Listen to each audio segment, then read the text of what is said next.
Hey everybody, today we're talking about Sandman Book 2.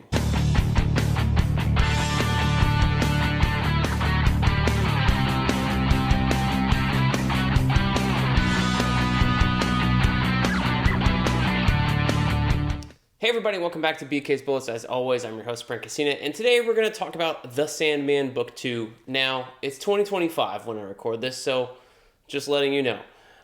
If you look up the author here, Neil Gaiman, he's been accused of some pretty tremendous, horrendous stuff. That being said, I started to read this series a year ago, and I have, they're all over my shoulder. I don't know if you can see them all. I have all 6 of these new volumes. I haven't read any of Sandman before. I think the furthest I got was through that first volume, the first 20 issues or so, and I never finished it.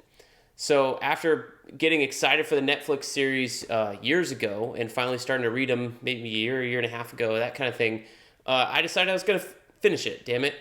This used to be a comic that, everybody said if your wife or girlfriend's not into comics, give her Sandman, give her Fables, give her Y the Last Man.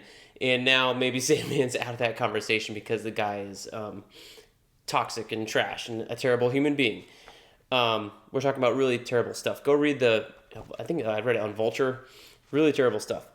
But let's separate the art from the artist here. There are many other talented artists that worked on this book. Mike Drindenberg, Malcolm Jones III, Kelly Jones, Matt Wagner, P. Craig Russell, George Pratt, Dick Giordano, Sean McManus, Colleen Duran, Brian Talbot, Stan Walk, Mark Buckingham, John Bolton, Jeffrey Catherine Jones, and Michael Zulli. So let's celebrate them by talking about the work. So I'm still not into Sandman. I'm not a goth kind of person. I know a lot of people do like this book. To me, right now, this collects 21 through 37, the Sandman Special #1, and Vertigo Winter's Edge 1 through 3. The storylines, A Game of You and Season of Mists. To me, it's I'm more interested in the God aspect of it, of the Endless and Dream and all his brothers and sisters. And the first story arc in here, Season of Mist, does deal with that. Sandman goes back to hell and has a conversation with Lucifer, and I feel like that's going to be an interesting follow-up for Season 2 of the TV show, which is supposed to come out at the end of 2025. They announced that it was the end of that show, that they were going to wrap up Dream's story. And it definitely feels like maybe that's something they could do based on the fact that Dream is basically not in the back half of this book. Once you get to A Game of You, it's all about these other characters that are going on this adventure, and Dream shows up literally in the second to last issue, and that's kind of that.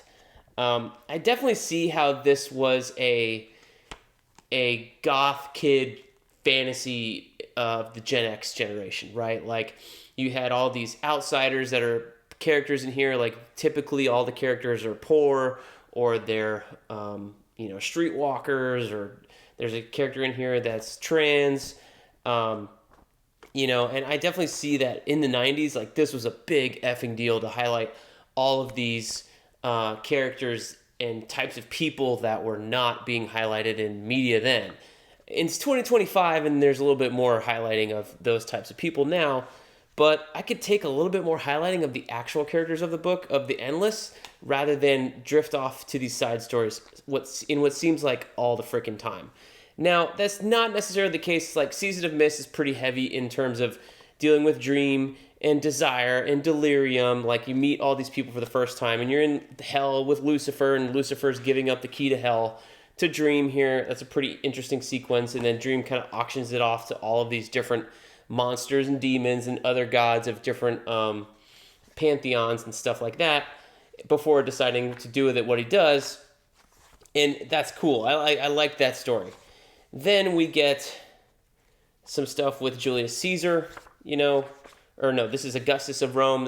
I started reading this. I read the first half a couple 3 weeks ago maybe, and then I picked up the second half and finished it today. Read it yesterday and today as of this recording, a Saturday, Sunday, right? So it's a thick book. It's a wordy monster. All of these are monsters. You're talking about, 17 issues, 19, 20, with all the other specials and stuff like that. So yeah. Then there's the Emperor of the United States. That's kind of interesting, although, again, it's more about him and this kind of contest between Dream's brothers and sisters, even though they're kind of side characters in the story. You're just going through this man's life as he went nuts. And then you get to this story, A Game of You, and this is the one that I was like, okay, like, can we move along here? There's all these characters, you've never met them before, although Barbie is like loosely connected to one of the characters in the first book. What was it? There was like Barbie and Ken that lived in the house where the girl lived in the second story arc. Again, I read this a year and a half ago, can barely remember it. They're in the dang Netflix show, so she's like a main character of this story. But again, you don't feel any connection to these characters because you've not seen them in 5 or 6 wordy issues, I'll say. Or maybe for me, it's a year and a half. So I was putting these pieces together as I was reading it. But you have this kind of weird thing where this guy, for some reason, lets ravens loose and then they invade the dreams. And that's dealing with Dream, but Dream, the character himself, Morpheus, never actually shows up till it's the very end. And I don't even understand what's going on with the whole dream sequence thing here. Like, this land is here and now it's going to die. Like, what's the reason for it? And again, Gaiman kind of ends things so, not melodramatically, just melancholy. The least interesting way possible. That's how it seems like some of these stories end. I like the Song of Orpheus. That's cool because it's saying that this mythical character of Orpheus from the Greek mythology is Dream's son with Calliope, who was the muse that we saw that was captured and abused in the first volume. But so I like that story because it deals with kind of characters and it's kind of a one and done. I like that, as opposed to going on and on and on and on about characters I don't care about, and have no connection to, and then I'm really looking for getting more about Dream and the Endless and who they are, what their operating is, and you're just getting little pieces here and there. But that seems to be the way that Gaiman writes. I've read his Eternal stuff before this, and I've read 1602, and neither of them I loved. So I was just kind of like, these are very mellow, seems like nothing's happening, and then there's a resolution. Like, very little conflict and then a resolution. So to me, it seems like the same thing. I loved the TV show, the season 1. I don't know why it grabbed me, but it did. But man, these books are, to me, they're hard to get through. They're not hard, like in terms of why am I reading this. It's when I'm reading it, I'm interested in the story, but I'm never excited to continue reading or excited to go back to it.